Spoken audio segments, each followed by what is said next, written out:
In the previous video, we completed Juvenile Justice Act. Juvenile Justice Act. Now, in this video, we're gonna take a look over Juvenile Justice Board.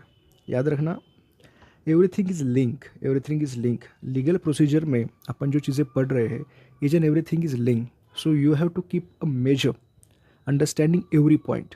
So see, juvenile court, juvenile justice board. Okay, now the section 4 of the act का जो section 4 है उसमें क्या दिया है? Juvenile justice board is constituted by state government in every district of state. State के हर एक district में आपको जुवेनाइल जस्टिस बोर्ड दिखेगा, हर एक डिस्ट्रिक्ट में. Okay, juvenile justice board. Juvenile justice board, अभी नाम क्या दिया है? बोर्ड. तो समझो सर ये बोर्ड है, it is a board. So this board will comprise members. इसके अंदर मेंबर्स रहेंगे.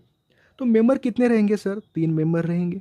There will be 3 members. 3 members कैसे बनेंगे? तो देखो आप, one will be judicial magistrate of first class, जिसे आप metropolitan magistrate in metropolitan area में उसे आप मेट्रोपॉलिटन मैजिस्ट्रेट भी कह सकते हैं. And 2 social workers, and among them one should be women. देखो 3 कैसे बनेंगे? First is judicial magistrate of first class and 2 remaining are social workers. जो दोनों है बचे हुए उसमें से 1 शुड बी अ वुमेन. याद रखना, every bench shall have powers confirm by the juvenile justice act 2025. हर, देखो, जो बेंच बना है, जो बेंच जहाँ पे डिसीजन लिए जाएंगे इस केसेस में, जुवेनाइल जस्टिस के केसेस में जहाँ पे डिसीजन लेने जाएंगे, वो हर एक बेंच, डिस्ट्रिक्ट का हर एक bench have the powers confirm by juvenile justice act. Juvenile justice act में जो पावर्स दिए हुए हैं वो हर एक पावर्स इनको होते हैं बेंच को, ये वो डिसीजन ले सकते हैं. Not amended to include BNSS 2023. याद रखना, जुवेनाइल जस्टिस एक्ट 2015 का जो ये एक्ट है, it is not amended in BNSS 2023. 2023 का ये जो BNSS है, इसमें ये अमेंड नहीं किया है. Not amended to include BNSS 2023, but in coming days ये अमेंडमेंट हो जाएगी, will be included. Such amendment will be included in coming days. याद रखना, judicial magistrate of first class, जिसे आप मेट्रोपॉलिटन मैजिस्ट्रेट भी कहते हो, in the metropolitan area designated as, वो बेंच में उस पर्सन को कहा जाएगा प्रिंसिपल मैजिस्ट्रेट. क्या कहा जाएगा?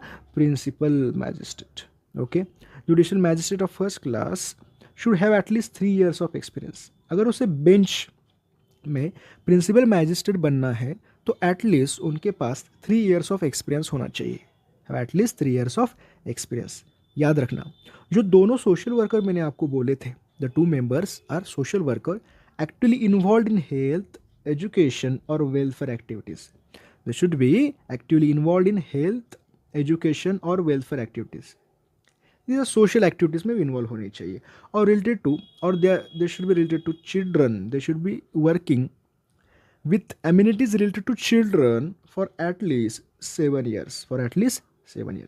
याद रखना, practising professional social worker should be, और देखो मैंने आपको बोला पहले तो वो हेल्थ, एजुकेशन और वेलफेयर एक्टिविटीज़ में होंगे, या फिर related to children amenities for at least 7 years, या फिर और practising professional with degree in child psychology, psychiatry, sociology और law. They are practising professional with degree. किस चीज़ में डिग्री हो सकती है सर? साइकोलॉजी, साइकेट्री, सोशियोलॉजी और लॉ. देखेंगे, देखो, इंक्वायरी इनटू जुवेनाइल ऑफेंडर, ये पॉइंट सबसे इंपॉर्टेंट है. मुझे लगता है वाइवा में अगर आपको ये क्वेश्चन पूछा जाए और इसका आंसर आप देते हो, इस पॉइंट का आंसर आप देते हो, तो याद रखना एग्जामिनर इतना खुश हो जाएगा, आप पे फिदा हो जाएगा. बराबर है? तो देखो पॉइंट क्या है. Point is inquiry into juvenile offender ceases to be a juvenile, the inquiry shall continue in the same bench. अभी समझो कोई XYZ पर्सन है जो at the time of commitment of crime, जब उसने क्राइम किया, क्राइम करते वक्त उसका एज था लेस देन 18 years. 18 years से कम था उसका age. But as the time passes वो अभी 18 साल से बड़ा हो गया है. अभी वो मोर देन 18 year हुआ. वो 18 साल से बड़ा हुआ तो चलेगा, बट उसका जो सुनवाई चल रही है, जिस कोर्ट में उसे उसकी पेशी है, तो it will be in the juvenile justice board. उसने क्राइम जब किया था उस टाइम पे उसका जो एज था उसी कोर्ट में उसकी प्रेसिडिंग होगी, will be in the juvenile case, in the juvenile board. Okay,